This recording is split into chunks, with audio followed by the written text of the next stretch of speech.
Hello good morning and welcome back to my channel let's talk with Nidhi. और आज मेरे दिन की शुरुआत सुबह 6 बजे हुई, जिसमें मैंने सबसे पहले अपना करंट अफेयर्स वाला पोर्शन किया, जो कि मैं क्रेजी जी के ट्रिक चैनल से करती हूँ, यूट्यूब से ही कर रही हूँ। और अभी मैं उसके कोई प्रॉपर नोट्स नहीं बनाती हूँ। उसका एक मंथली कंपाइलेशन भी आता है जब पूरा मंथ कंप्लीट हो जाता है, जैसे कि उन्होंने अभी जनवरी का एक कंपाइलेशन दिया है जो महा मैराथन के फॉर्म में होता है। तो मैं वहाँ से नोट्स बनाती हूँ, क्योंकि अगर आप डेली डेली करंट अफेयर्स के नोट्स बनाओगे तो बहुत ज़्यादा मटीरियल हो जाएगा।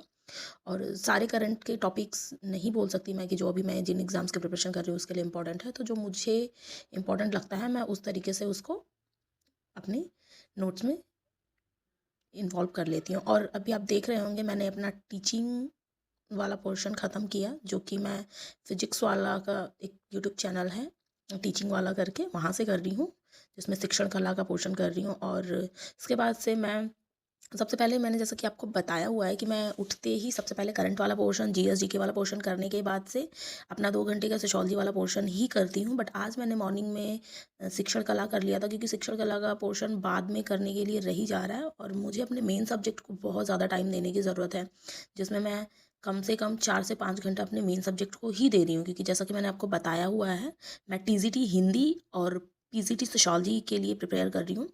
तो जो मेरा मेन सब्जेक्ट है उसका वेटेज बहुत ज़्यादा रहने वाला है दोनों एग्ज़ामों में, इसलिए मैं उन पे ज़्यादा फोकस कर रही हूँ।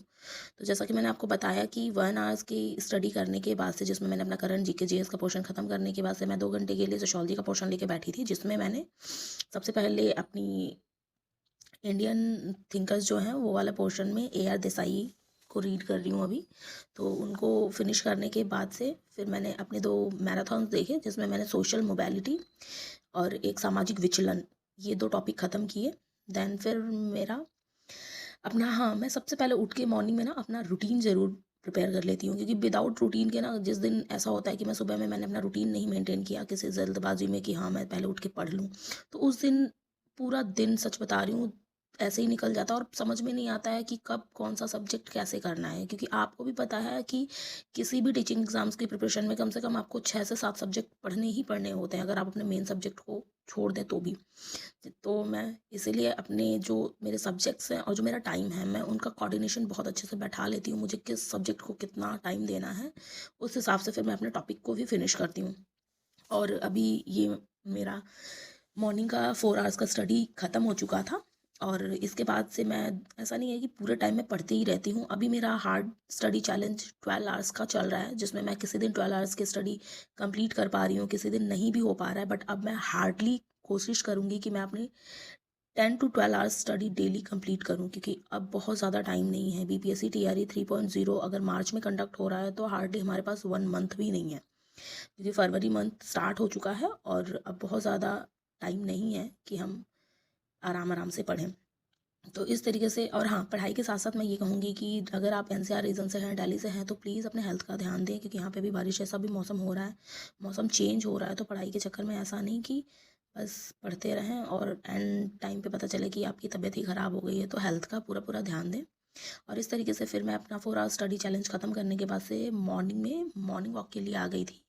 और मॉर्निंग वॉक पे मैं कहीं दूर नहीं जाती हूँ, मैं अपनी सोसाइटी में ही नीचे थोड़ा सा टहल लेती हूँ। और इससे क्या होता है ना कि रूम में बैठ के पढ़ते पढ़ते, सच बताऊँ तो कई बार माइंड एकदम ब्लॉक हो जाता है और आपको लगता है कि आप डेली उठ रहे हैं सुबह और उसके बाद से फिर उसी रूटीन में लगे हुए हैं, रोज़ उठ रहे हैं पढ़ रहे हैं, रोज़ उठ रहे हैं पढ़ रहे हैं। तो ऑनेस्टली बोलूँ तो कभी कभी 2-3 दिन बाद ना मेरा दिमाग एकदम स्टक हो जाता है। फिर मुझे ध्यान आता है कि नहीं नहीं निधि, तुम्हें अपना एग्ज़ाम क्रैक करना है, तो तुम्हें स्टक नहीं होना है। फिर मतलब प्रिपरेशन पे आ जाती हूँ। तो इस तरीके से मैं अपना मॉर्निंग में 1 से 1.5 घंटे का वॉक का टाइम ज़रूर रखती हूँ। और ये वॉक टाइम ऑनेस्टली बोलूँ तो एक मेरे माइंड पीस के लिए भी होता है। और ये हमारी सोसाइटी का एक छोटा सा मंदिर है, हालांकि यहाँ पे मंदिर का परमिशन नहीं था, बट कुछ लोगों ने मिल करके यहाँ पे एक छोटा सा मंदिर स्टैब्लिश कर लिया है ऐसे ही।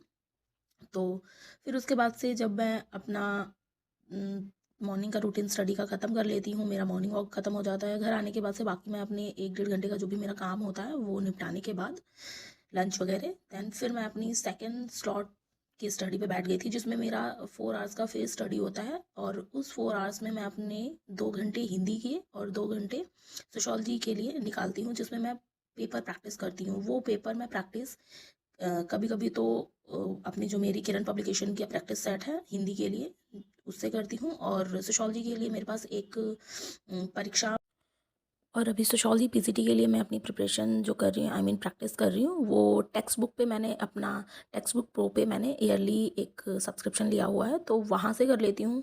और एक मेरे पास उपकार की भी प्रैक्टिस सेट है जो कि एनटीए नेट के लिए है डेडिकेटेडली, तो बट वहाँ से भी क्वेश्चंस मैं प्रैक्टिस करती हूँ। मेनली आपका टारगेट होना चाहिए ज़्यादा से ज़्यादा क्वेश्चन प्रैक्टिस करने का। अगर आपने सिलेबस नोट डाउन कर लिया है जिस भी एग्ज़ाम के लिए आप अपीयर हो रहे हैं, तो बहुत ज़्यादा फ़र्क नहीं पड़ता है कि आप किस प्रैक्टिस सेट से कर रहे हैं, क्योंकि ऑलमोस्ट क्वेश्चंस एक जैसे ही होते हैं। हाँ, बट आपको एग्ज़ाम का पैटर्न पता होना चाहिए। अब जैसे कि मैंने बीपीएससी टीआरई 2.0 दिया था, उसमें हिंदी टीजीटी के लिए एग्ज़ाम दिया था।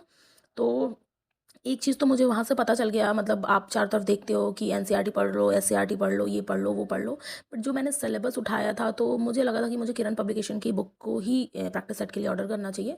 और मैंने ऑर्डर किया था, और दैन फिर मैं बहुत ज़्यादा तो नहीं, मतलब 20 से 25 दिन मुझे हार्डली मिले थे अपने एग्ज़ाम की प्रिपरेशन के लिए। और उस बीच में सिर्फ मैंने अपने प्रैक्टिस सेट किया था, और ऑनेस्टली बोलूँ तो बहुत सारे क्वेश्चन सिर्फ वहीं से आए थे। और क्योंकि मुझे सिलेबस अपना पता था, तो मैं ज़्यादा ग्रामर वाले पोर्शन को ही कर रही थी। साहित्य वाला पोर्शन बहुत बड़ा है, और मुझे पता था कि मैं 15 से 20 दिन में उसको नहीं कर सकती हूँ। तो इसलिए ही कहीं न कहीं मेरा उसमें मार्क्स भी, स्कोर कह सकते हैं कि कम रह गया। स्कोर कम होने का एक बहुत बड़ा रीज़न था, मैंने राष्ट्रीय आंदोलन नहीं किए थे, जो कि इंडियन इंडिपेंडेंस मूवमेंट बीपीएससी के लिए, स्पेशली टीआरई 3.0 के लिए मैं उसको अच्छे से कर रही हूँ। उसके नोट्स भी प्रिपेयर कर रही हूँ, और वो मैं नोट्स अपने कहाँ से प्रिपेयर कर रही हूँ, अगर आप ये जानना चाहते हैं तो मुझे कमेंट बॉक्स में कमेंट करें, मैं वो आपको ज़रूर चैनल का डिस्क्रिप्शन लिंक दे दूँगी, और मैं आपको ये भी बता दूँगी कि मैं अपने नोट्स किस तरीके से प्रिपेयर कर रही हूँ। क्योंकि इस बार जो मैंने अपनी नोट्स की प्रिपरेशन स्टार्ट की हुई है, क्योंकि मैंने जैसा कि आपको बताया, वो मैं 2 सब्जेक्ट्स के लिए और 2 एग्ज़ाम्स के लिए टारगेट कर रही हूँ। तो इसीलिए शायद मुझे 10 से 12 घंटे पढ़ने की बहुत ज़रूरत है। हाँ, अगर कोई सिर्फ़ एक एग्ज़ाम के लिए प्रिपेयर कर रहा है, तो मुझे लगता है अगर अच्छे से डेडिकेटेडली वो 6 से 7 घंटे भी पढ़ेगा, तो उसका एग्ज़ाम क्रैक हो जाएगा। बट मुझे जबकि 2 एग्ज़ाम्स के लिए प्रिपेयर करना है, फर्स्ट पेपर तो ऑलमोस्ट दोनों के सेम है, बट जो मेन सब्जेक्ट है वो डिफरेंट डिफरेंट है, तो मुझे उसके लिए बहुत ज़्यादा मेहनत करने की ज़रूरत है, और ज़्यादा से ज़्यादा टाइम अपने स्टडी को डिवोट करने की ज़रूरत है। तो इस तरीके से रहा मेरा सेकंड स्लॉट, जो कि मैं दोपहर के टाइम में करती हूँ। अभी जो स्टडी स्लॉट चल रहा है वो ऐसे ही चल रहा है। मैं मॉर्निंग में कोशिश तो करती हूँ कि मैं 5 से 4:30 से 5 के बीच में उठ जाऊँ, बट ठंड बहुत ज़्यादा और बारिश का मौसम भी है, और बीच में मेरी तबीयत भी थोड़ी गड़बड़ थी, इस वजह से मैं 5:30 या 6 बजे तक ही उठ पाती हूँ। और इस तरीके से 6 से मॉर्निंग में जो भी, मतलब 4 घंटे का जितना भी मेरा, कभी 10 बजे तक, कभी 11 बजे तक, जैसे भी मेरा अपना स्टडी स्लॉट ख़त्म होता है, देन मैं मॉर्निंग वॉक और अपना जो भी दोपहर का काम होता है वो निपटाने के बाद से फिर 12 साढ़े 12 बजे से बैठती हूँ, और 4 बजे तक फिर मैं अपना सेकेंड स्लॉट 4 आवर्स का कंप्लीट करती हूँ। दैन फिर 2 घंटे का मैं ब्रेक लेती हूँ, उसमें अपने कुछ ज़रूरी काम निपटा लेती हूँ। और फिर इवनिंग का आप देख रहे होंगे, मैंने जो इवनिंग वाला स्लॉट था मेरा स्टडी का, उसी का एक क्लिप डाला हुआ है। तो इस तरीके से मेरा पूरा दिन रहता है। और आपको मेरी वीडियो कैसी लग रही है, कमेंट करके ज़रूर बताएं। और आपको स्टडी से रिलेटेड या किसी भी तरीके का कोई भी क्वेरी है, सिलेबस से रिलेटेड, सब्जेक्ट से रिलेटेड, तो आप मुझे कमेंट बॉक्स में कमेंट करके पूछ सकते हैं, और मैं पूरी कोशिश करूँगी कि मैं आपके सारे क्वेश्चंस के रिप्लाई करूँ। और आप समझ सकते होंगे कि अभी जो हमारा टाइम है वो बहुत ज़्यादा क्रूशियल है, इस वजह से कई बार होता है कि मैं कुछ क्वेश्चंस के आंसर्स नहीं कर पाती हूँ, तो मैं आगे से पूरी कोशिश करूँगी। And thank you.